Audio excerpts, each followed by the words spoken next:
Una vez más, Radio Antorchas conversando con distintas personalidades y referentes políticos acerca del primer año del gobierno de Javier Milei. Esta vez, nada más y nada menos, le tocó el turno a Gabriel Zanotti, doctor en filosofía por la Universidad Católica Argentina, profesor full time de la Universidad del SEMA y director académico del Centro Friedman Hayek. Como en podcasts anteriores, esta vez con Zanotti hablamos sobre el curso del gobierno actual, algunas que otras perspectivas y bastantes conceptos para aclarar qué es el liberalismo hoy en día, ya que tenemos el temor o la presunción de que no será una buena palabra en el futuro debido a confusiones, intenciones y distracciones. Espero que les guste la charla.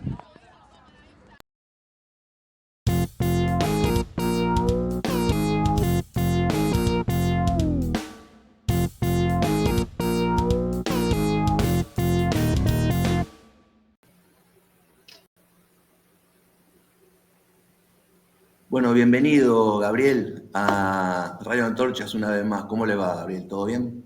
¿Qué tal? ¿Qué tal? ¿Cómo estás? Un gusto estar acá de vuelta.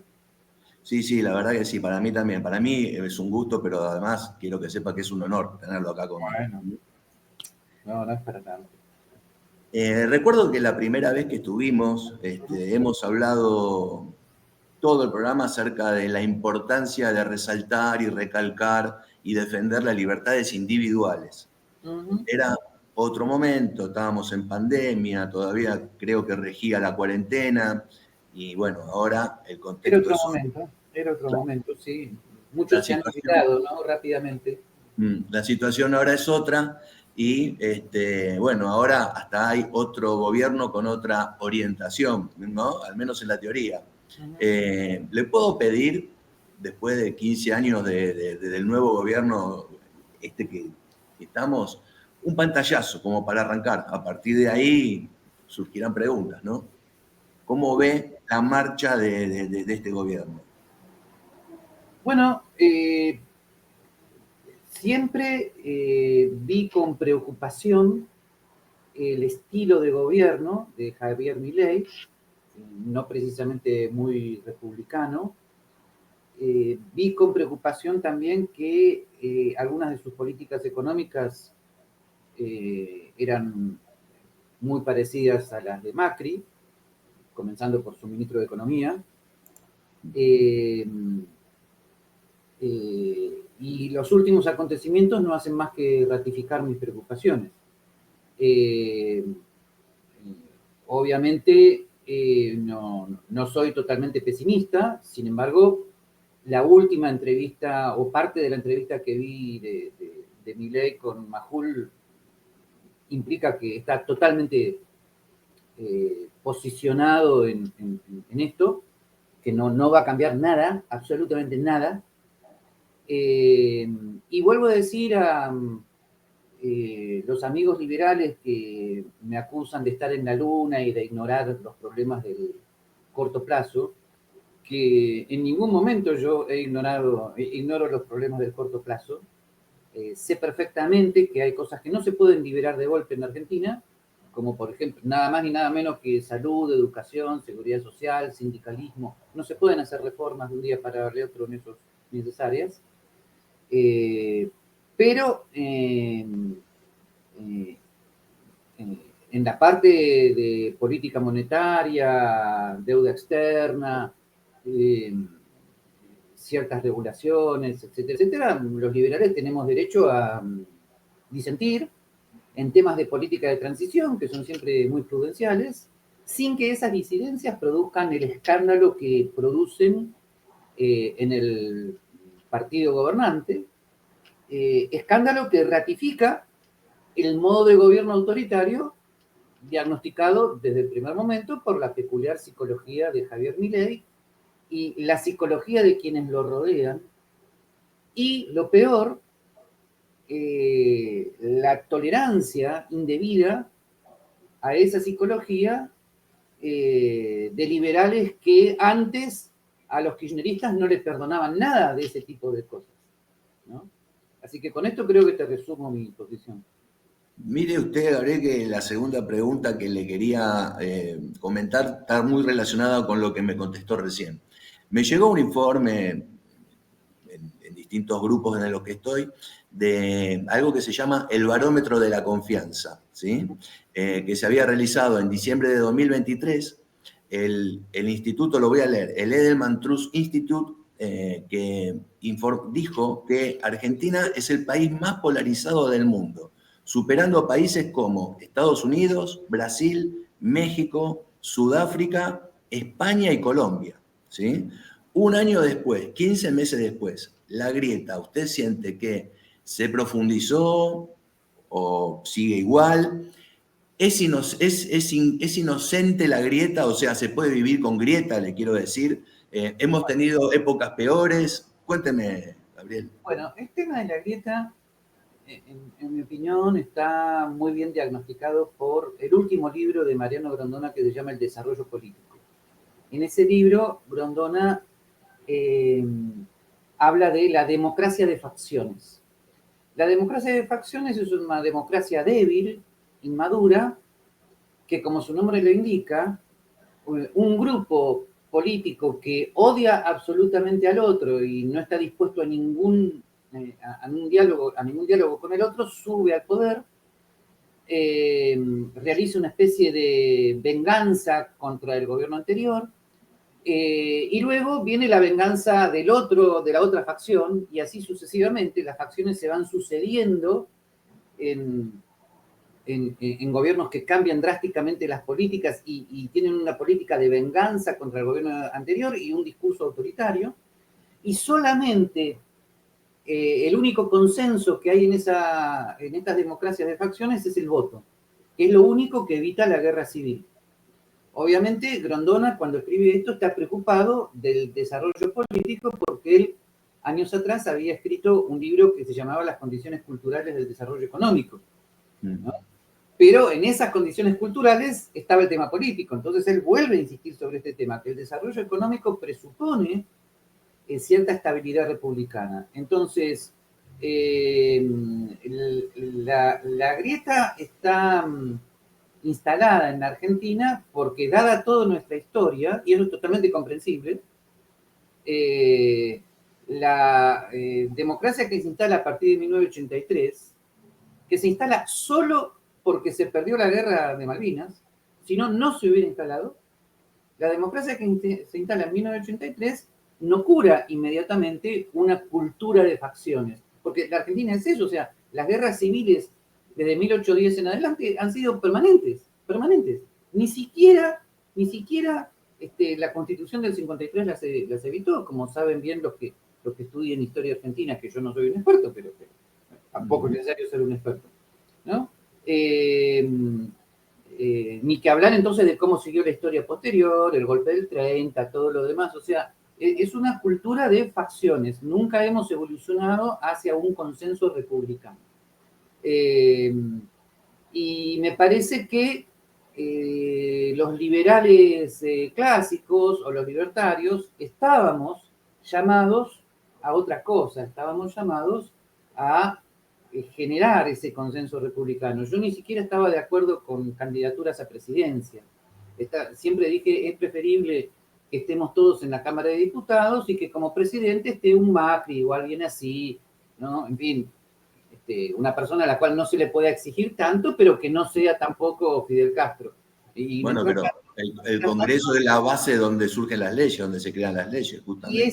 Y es un lugar donde crear un nuevo consenso cultural, es el lugar donde se pueden instalar temas gradualmente. Claro, era un camino más difícil, y yo también he diagnosticado en gran parte de los liberales argentinos una impaciencia completa que los lleva al constructivismo, como diría Hayek. Eso es totalmente entendible, ¿no?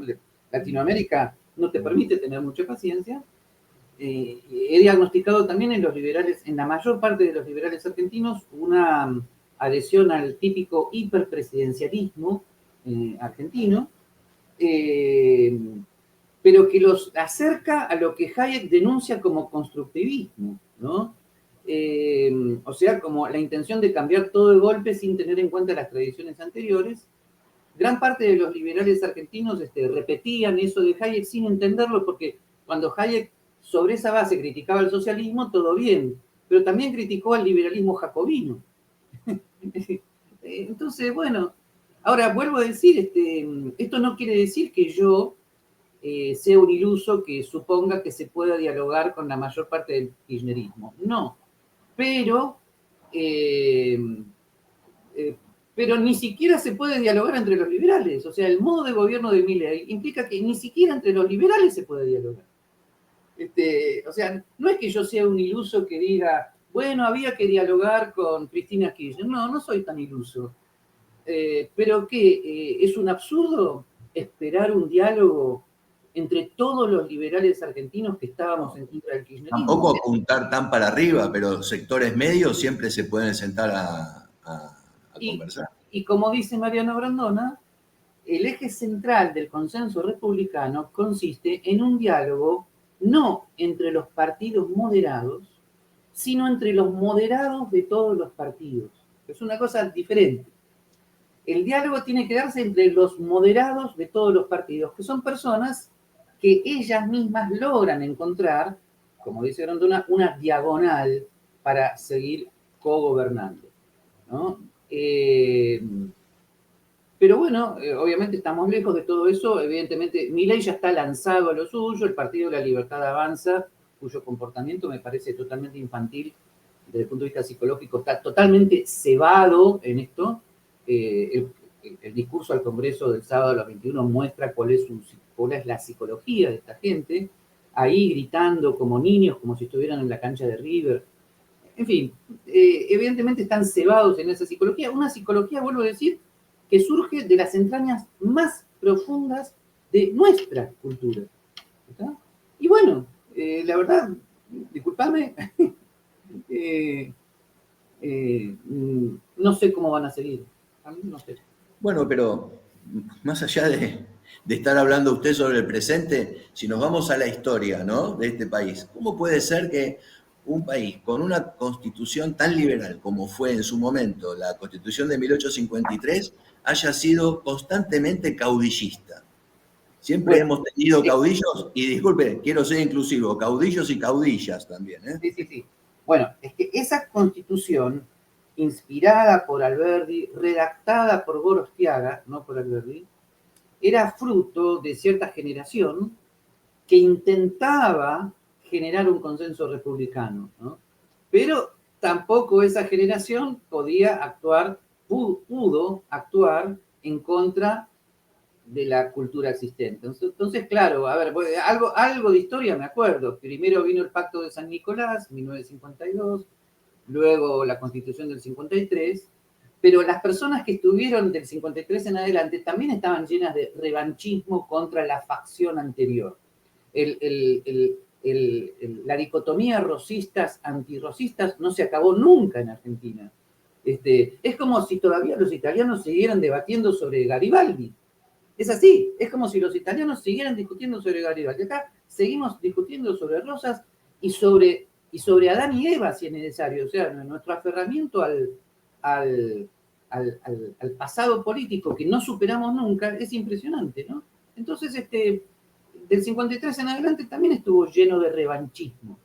Y así sucesivamente. O sea, la Constitución quedó como un magnífico intento, como una magnífica pieza de imitación de los Estados Unidos, que en ese momento, luego no, en ese momento tenían cierto consenso constitucional, había ciertas bases culturales en los Estados Unidos, que luego también lamentablemente comenzaron a perderse.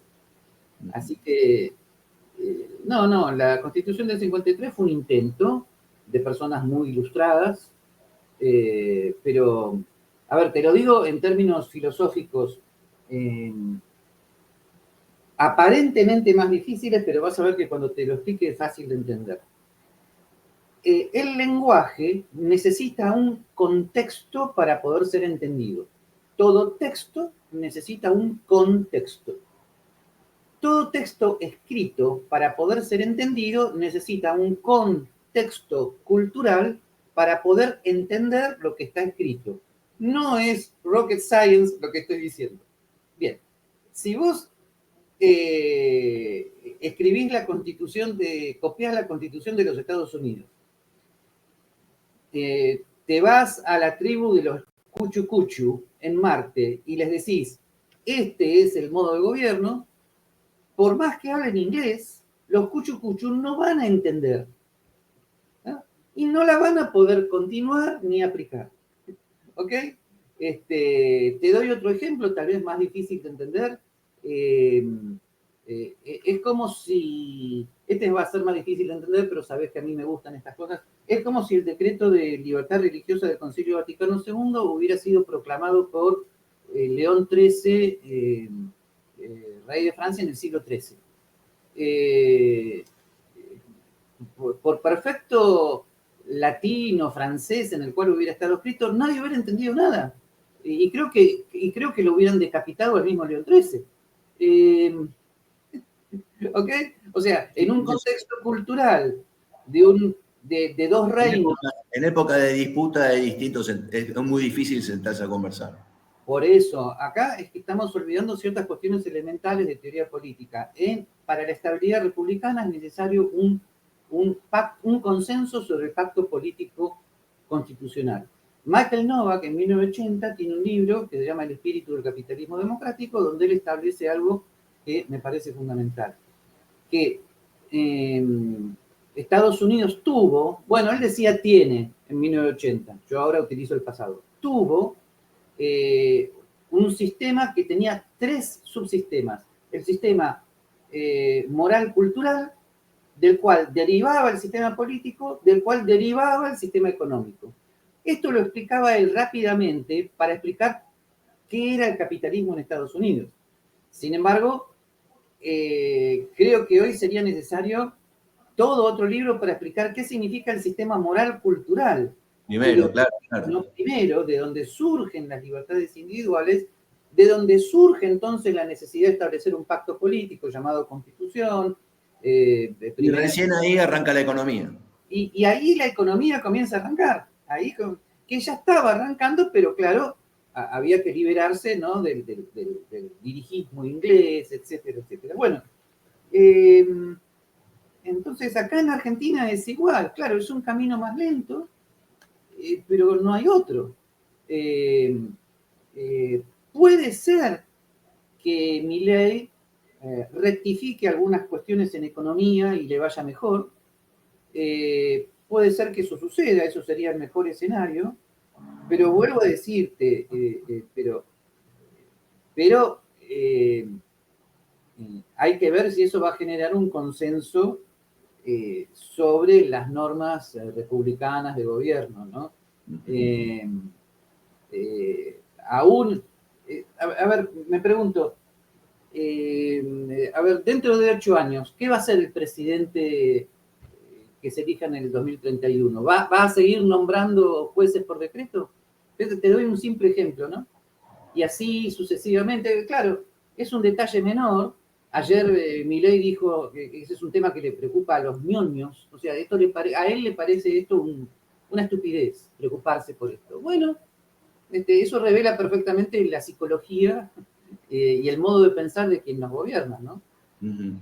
Pero lo que más me preocupa no es solamente los jovencitos gritando desde las tribunas como si estuvieran en la cancha de River. Me preocupa la gente grande que lo apoyó, gente que yo conozco con nombre y apellido que te podría dar clases sobre lo que es una república y que sin embargo le toleró todas estas cosas desde que él comenzó su campaña.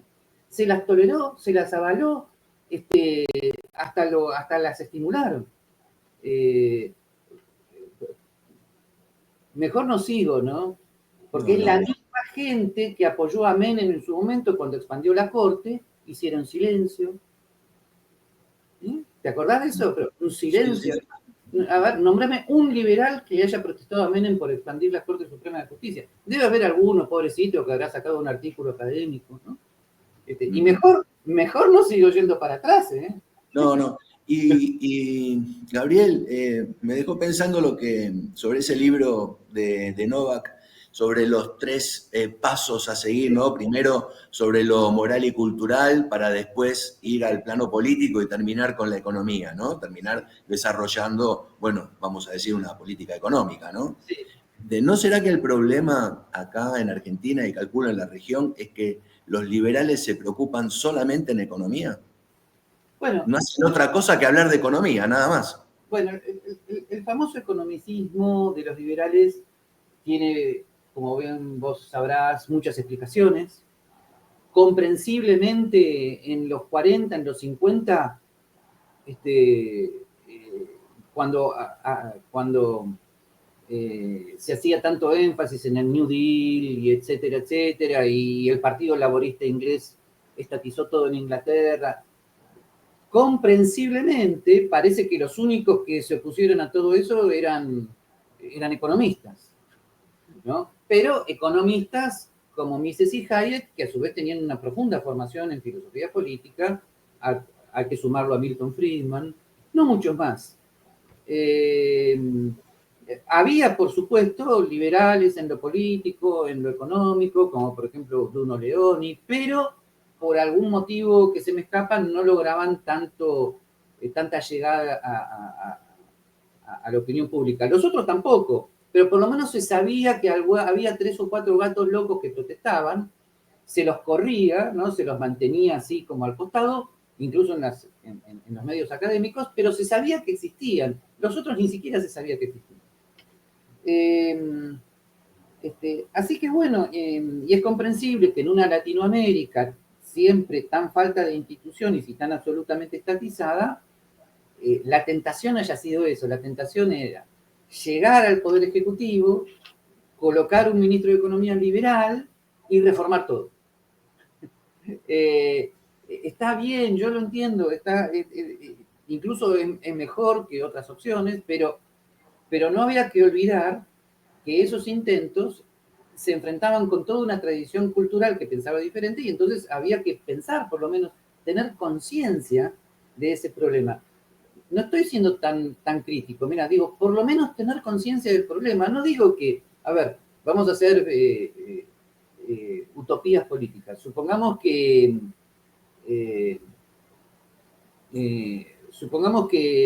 en México, no sé, en 1950, Hayek hubiera ganado las elecciones.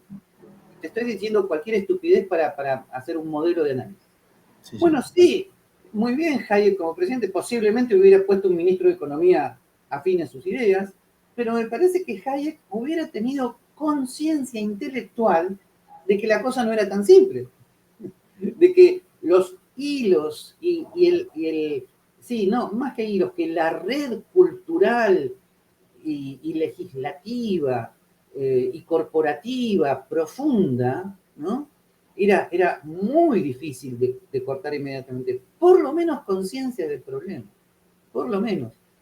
Pero el constructivismo, en cambio, es vivir en una ilusión, es una especie casi una especie de alucinación política. O ¿Y se sea, puede correr el riesgo con el constructivismo que usted dice de caer en la autocracia, en el autoritarismo? y claro que sí, claro que sí. Lo que ocurre es que, bueno, en Argentina ya ha pasado. Sí, sí, Eh, sí. lo que ocurre es que a partir de la débil democracia que logramos en el 83, eh, la ventaja es que al mantener las formas constitucionales, eso impide que las facciones deriven en autoritarismos claros y distintos. Pero su modo de gobernar es autoritario. El caso Menem es interesante porque Menem tenía una psicología muy diferente. Menem era simpático, era entrador, no insultaba, lograba con eso alianzas políticas más inteligentes, ¿no? Eh, pero su modo de gobernar, bueno, forzaba un poquito el sistema institucional. Amplió la corte, luego generó la reforma del 94 junto con Alfonsín para poder ser reelegido, quiso ser reelegido en el, Sí, sí. en el 88, perdón, discúlpame, en el 98. 99, en el 99. Claro, ahora, fíjate qué interesante el razonamiento de Menem en ese momento, que le pasó lo mismo eh, a Uribe en Colombia, ¿no? Como no habían generado consenso sobre las reformas y como culturalmente no se había progresado mucho, entonces, claro, el razonamiento que ellos hacían es, me voy yo y viene el diluvio de vuelta. Entonces, o sea, tengo que seguir yo porque una sola persona es la única fuente de contención hacia el desastre. Bueno, por un lado, no es que no tuvieran razón en que si ellos se iban, venía el desastre, pero de lo que tal vez no se daban cuenta es que estaban en un círculo vicioso. O sea, que tenga que venir yo o X para que no haya un desastre, es una mala noticia. O sea, es como si vos, a ver, voy a dar otro ejemplo ridículo. Es como si vos fueras rector de una universidad donde te vas por un día y en ese día se matan todos, ¿no? Se pelean a las piñas todos, los decanos, pero a las piñas en serio, ¿no? Llaman a la policía, ¿no? Un desastre. No digo que se asesinen, pero... Y viene el rector al día siguiente y se portan todos bien. Como viene el rector, no nos pegamos. Entonces el pobre rector va a decir, pero que no me puedo ir 24 horas sin que estos se agarren a las piñas. ¿Qué les pasa? Y la respuesta es, lo que les pasa es que no tienen la más mínima idea de lo que es una universidad, no tienen el más mínimo consenso de cuáles son las normas, de cuáles son las normas de convivencia. Por supuesto, yo puedo pensar, este decano es un imbécil, pero me la guardo y opino en alguna reunión que me corresponde y tendré que esperar a la elección del próximo decano. O sea, no son tan difíciles los ejemplos que estoy dando para demostrar lo que significa No, y la aparte, bueno, primero, bueno, la escuela de Laclau, ¿no? De cuánto influyó en todos los políticos argentinos, pero también, por otro lado, 4 años sin la intención de generar consenso en la gente. No estoy hablando de en el Congreso, como dice usted, Gabriel, solamente en la gente, de bajar el discurso de la necesidad de un cambio. Claro, después faltan 3 meses, 4 meses, 6 meses y es él o Bueno, yo.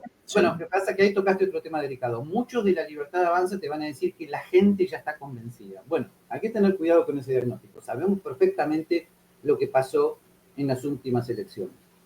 Milei ya tenía un 10%, como mucho 15%, de voto cautivo liberal, que lo iba a votar, ¿no? A eso agrega un factor juvenil en donde él tuvo mucho éxito. A eso agrega que a ese factor juvenil se le agrega cierto voto emocional, cierto voto castigo, cierto voto bronca, que no es un voto racional, no es un voto de consenso republicano, y con eso llegó al 30%. Y todos sabemos perfectamente lo que pasó. No superó el 30%, tuvo que ir corriendo a pedirle apoyo a Macri y a Patricia Bullrich, a quien había insultado de arriba para abajo, ¿no? Y entonces con el 15% restante del PRO, logró el 55. Gente, yo no soy analista política, estas cosas son obvias. Sí, sí, No sí. me digan que hubo un 55% de voto de gente que estaba formada en FOMMISE. No, no, no, no. Obvio que no. Y todos sabemos que ese apoyo tiene un límite, ya es bastante milagroso el apoyo que sigue teniendo. Y más allá del milagro, también se explica porque eh, eh, se explica tal vez por el recuerdo del desastre anterior. Eh, pero Sí, acordate que, disculpe, pero cuando hablamos de la grieta, el otro lado tampoco ayuda, ¿eh? Ojo. claro que no, claro que no. Y además sabemos perfectamente que el peronismo tiene un 20-25% del voto cautivo. ¿No? Para empezar, vos sabés perfectamente que hay personas en la provincia de Buenos Aires que van a votar la boleta peronista. Vos le pones a la Mona Chita en la boleta peronista y la votan. Vos le pones a Friedrich Hayek en la boleta peronista y la votan. Vos le pones vos le pones a un esclavista norteamericano en la boleta y lo votan. O sea, ellos votan el peronismo, es un voto cuasi religioso. Se vota la memoria de Evita, se vota eso, y eso es un voto cautivo, y eso no ha cambiado. No ha cambiado. Y Gabriel, y volviendo, yendo ahora al plano de los gobiernos, no solo este, sino incluso los anteriores, ¿por qué algunos por acción y otros por falta de decisión, para no decir cobardía, ¿no? Son todos gobiernos eminentemente estatistas. Sí, vos lo explicás en el video que hiciste hace poco. Mm. Eh, eh, Obviamente, y bueno, y ahí te doy, vos en algunas cosas tuviste mucha razón y has hecho un diagnóstico, te diría, muy comprensivo de la situación. O sea, salir de un país profundamente estatista y hacer reformas liberales no es nada fácil. No, La transición está muy discutida. Yo no digo que los liberales tengamos que tener consenso en las políticas de transición, porque la verdad el tema de transición es un tema muy poco estudiado, muy poco analizado. Lo único que digo es que me gustaría que no nos insultásemos, ¿no? Eso es todo, pero se ve que eso es mucho pedir, ¿no? Pero vuelvo a decirte, eh, eh, ¿qué parte de intervención mantenés y qué parte no? Es un debate difícil, ¿no? Yo ya he dado mi posición. Lo único que hubiera esperado es que posiciones como las mías no hubieran sido descalificadas con argumentos ad hominem, ¿no? Bien. Eh, este, Así que sí, se podría decir que el primer punto es que la transición es difícil y nadie tiene la receta mágica para hacerlo. Pero eh, eh, eh, pero me parece, y vos esto también lo decís, es que, me parece que algunos liberales no estaban tan convencidos de algunas cosas. Era muy fácil ser liberal frente a los kirchneristas, pero, pero luego, una vez que estás en el poder, ¿estaban tan convencidos de ciertas cosas? Me parece que no. Me parece que no. Y bueno, nos hemos llevado todos una sorpresa. Con más calma, un día, otra vez en una utopía total y completa, tendríamos que hacer como una reunión académica, ponernos los 30, 40 liberales en serio que hay en Argentina y ponernos a discutir. Gente, a ver, ¿estábamos convencidos de que el tipo de cambio tenía que ser libre? ¿Sí o no? ¿Realmente? ¿O era un discurso contra el kirchnerismo? ¿Estábamos convencidos de esto y del otro? ¿Qué ha pasado ahí? No, es un tema que... Hay una palabra que todavía no la dijimos en estos 30 minutos de charla, que es la palabra gorila. Me parece que estamos hablando de un voto gorila, entonces. Pará, se me mezclaron los temas. ¿El voto a Milei decís? No. Claro, claro que fue un voto gorila. No sé si fue un Ah, voto antiestatista. em- sí, sí. Bueno, sí. Sí, sí, ahora me ubico, sí. Claro, un voto anti-kirchnerista.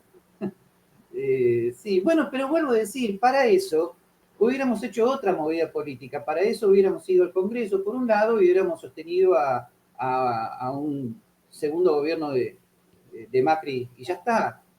Este, Porque con eso hubiéramos evitado muchas peleas. A Macri no se le podía exigir ninguna ortodoxia, listo, era un gobierno antikirchnerista y hubiéramos estado ahí tratando de generar consenso y no tendríamos los problemas que ahora tenemos. Eh, Ujú. Digo, los problemas políticos que ahora tenemos. Eh, pero, o como mucho, algunos liberales estarían peleando en qué medida lo ayudás a Macri en el gobierno, en qué medida no. Pero bueno, eh, pero no tendríamos los conflictos internos tan agudos que genera alguien que gobierna como Macri en nombre de Rothbard y Mises. Eso sí genera adintra para nosotros conflictos, ¿no? Gabriel, una última pregunta, un poco más capaz filosófica. Eh, la derecha generalmente se compone de una alianza, ¿no?, entre nacionalistas, conservadores y liberales, ¿sí? Vamos a decirlo un poco, voy a ser muy global, muy general, y usted ahondará, ¿no? Ahora cuando la izquierda acusa a ese sector de extrema derecha, ¿usted no considera que en una de esas lo que le pasa a esa derecha es que no hay liberales, que hay solamente nacionalistas y Bueno, conservadores? bueno, a ver, en primer lugar quiero decirte que yo no comulgo con la calificación de extrema derecha No, no, no, para... yo tampoco, pero la izquierda dice, esto es la extrema derecha. Bueno, bueno, sí, para ellos todos los que no son de izquierda son nazis. Sí, Es, sí, bueno. es- es algo tan viejo como efectivo, sin embargo, ¿no? Hay gente que lo piensa en serio. Eh, eh, pero, a ver, decime si mi respuesta es de lo que estabas pensando. hay que tener mucho cuidado en las formas y en las políticas comunicativas, porque la izquierda internacional, que es tan diabólicamente mentirosa e hipócrita, está esperando que el liberal se salga una coma de la ética republicana para tirárselo por la cabeza, ¿no? Entonces, eh, entonces la, la, las formas no solamente son también una cuestión de contenido, ¿está? O sea, no es que vos podés tener un gobierno en el fondo liberal pero autoritario en las formas, eso es una contradicción en términos. Si yo te invito a tomar el té a mi casa y vos estás en mi casa y me decís, bueno, pero von Mises en esto no te convence y yo te echo de mi casa, por más que yo diga, soy liberal porque lo eché por no estar de acuerdo con von Mises, cualquiera se va a dar cuenta que no soy tan liberal como yo me pensaba. O sea, primero, las formas son importantes. Son una cuestión de contenido. El medio es el mensaje, McLuhan, estudien un poquito de comunicación, no es tan difícil. Y en segundo lugar, y ahora me olvidé que iba, y en segundo lugar, sí. Y en segundo lugar, las formas, cuando emergen con naturalidad de un pensamiento republicano, son a su vez son una efectiva política de comunicación porque evitan caer en rasgos de conducta autoritarios que luego la izquierda los utiliza para decirte que sos nazi. Y eso es algo muy efectivo. Esto le pasa al pobre Trump todo el tiempo, pero bueno, él también es así. No digo que sean casos similares, ¿eh? Muchos están igualando a Trump con Milley, no es mi caso. No. Pero en la forma de gobierno de Trump, se notan ciertos rasgos de falta de paciencia, de you're fired, you're a disgrace. Bueno, y eso obviamente la izquierda lo aprovecha para luego decir cualquier barbaridad, cualquier cosa falsa, ¿no?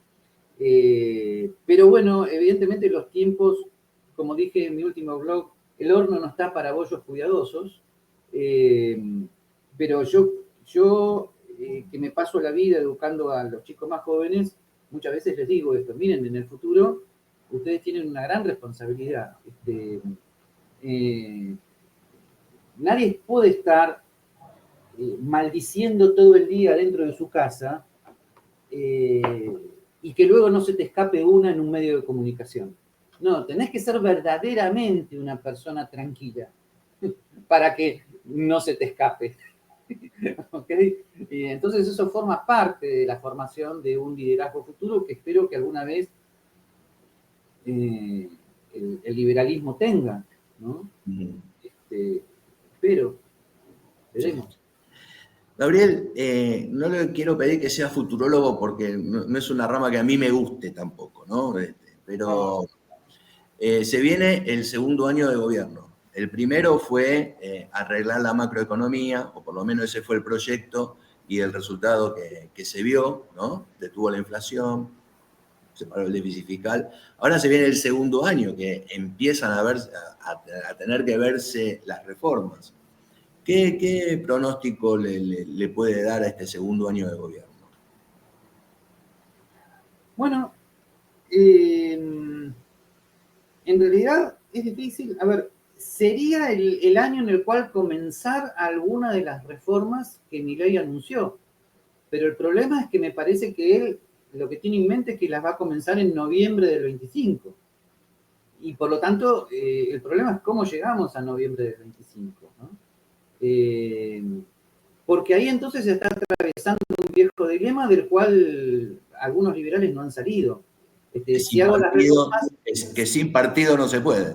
o si hago las reformas no me votan, si no hago las reformas entonces me votan, pero cuando las intente hacer ya es tarde. ¿Sabés quiénes tuvieron el mismo? Voy a citar una parte de la historia argentina que a nadie le gusta, pero mirá que los que tuvieron el mismo dilema con otro escenario eran algunos liberales, auténticamente liberales en lo económico, que lo asesoraban a Martínez de Oz, ¿no? Y tenían el mismo problema. No, ahora no podemos hacer las reformas porque no tenemos el escenario, porque no podemos. Bueno, ahora yo lo entiendo, ¿eh? simplemente no quisiera estar en los zapatos de esa situación política. Lo que pasa es que eso merecería otro estilo de gobierno que Milei ya perdió. O sea, si tenés reformas de fondo, entonces presentá 4 o 5 proyectos de ley muy de fondo al Congreso, andá al Congreso vos mismo a debatir con diputados y senadores, a convencerlos, da una conferencia de prensa todos los días delante de todos los periodistas nacionales e internacionales defendiendo y explicando la reforma de fondo. Como hizo López Obrador con las mañanitas en México. No me acordaba. Y eso estamos hablando de López Obrador, ¿no? Pero por lo menos el tipo trataba de generar consenso en su propia ideología. No me acordaba, pero buen punto. ¿Ok? Entonces tenés que hacer eso, no te queda otra si querés manejarte dentro del sistema republicano. Pero se ve que no, pero obviamente no lo va a hacer. Entonces, no sé cómo va a llegar a noviembre del 25. No tengo la más remota idea, discúlpame. La futurología nunca fue lo mío. He sido refutado varias veces. Si le hice esa pregunta al final, ¿no? Pero tampoco lo mío, pero bueno, qué sé yo.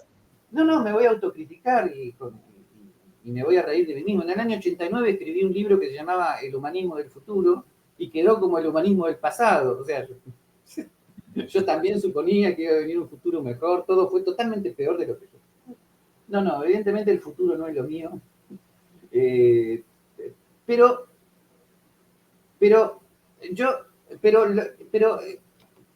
por lo menos diagnostico el presente.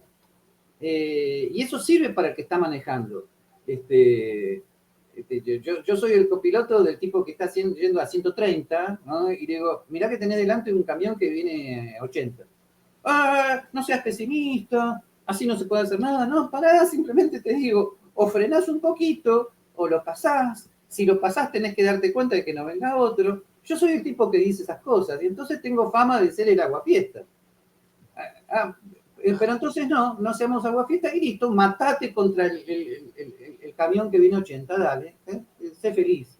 Pero no estás manejando vos solo tu auto, estás manejando millones de personas que vienen detrás con vos, ¿no? Así que yo no seré bueno diagnosticando el futuro, pero, mejor dicho, previendo el futuro, pero diagnosticando el presente, a mí me parece que no es tan difícil lo que estoy diciendo. No sé, no es tan incomprensible. Un estilo de gobierno que se parapeta, que se detiene, ¿no? En un trípode de personas autoritarias, impenetrables, irascibles, ¿no? No se puede penetrar ahí, allí toman las decisiones. ¿Eso qué diagnóstico tiene eso? A ver. Hay que ser muy optimista para decir que eso es perfectamente compatible con el régimen republicano, de que eso va a terminar bien. Yo prefiero ser pesimista y no un optimismo basado en una alucinación. Pero mirá que en psicología se distingue entre la ilusión y la alucinación. El que alucina ve fantasmas. Lo puedo cerrar con una frase, Gabriel. Lo puedo cerrar con una frase. Un pesimista es un optimista bien informado. Y sí. Es así. Así que bueno, yo tendría cuidado, ¿no? Bueno. Pero nada. Bueno, Gabriel, muchas gracias. Un placer hablar con usted y la verdad que... Bueno, espero no haberte arruinado el lunes. No, para nada. Me va a hacer trabajar ahora, voy a editar esta conversación. Si le parece, lo puedo llamar en un tiempito más adelante para ver cómo va la cosa, ¿no? Bien, sí. Gracias. Muchas gracias. Le mando un abrazo muy grande, Gabriel. Chao. Hasta luego. Chao.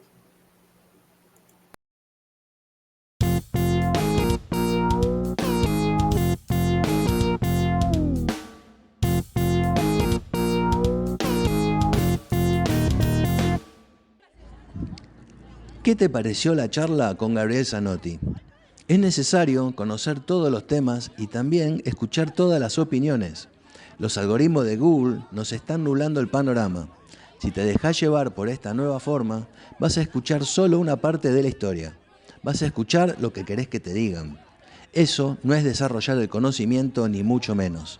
Eso es la futbolización de la política. Si te gustó, dale like, compartilo, suscríbete y sé miembro de este canal. Nos vemos en el próximo podcast. Hombres y mujeres libres, es un verdadero placer hacer este programa. Pasen una buena semana, cuídense y viva la libertad.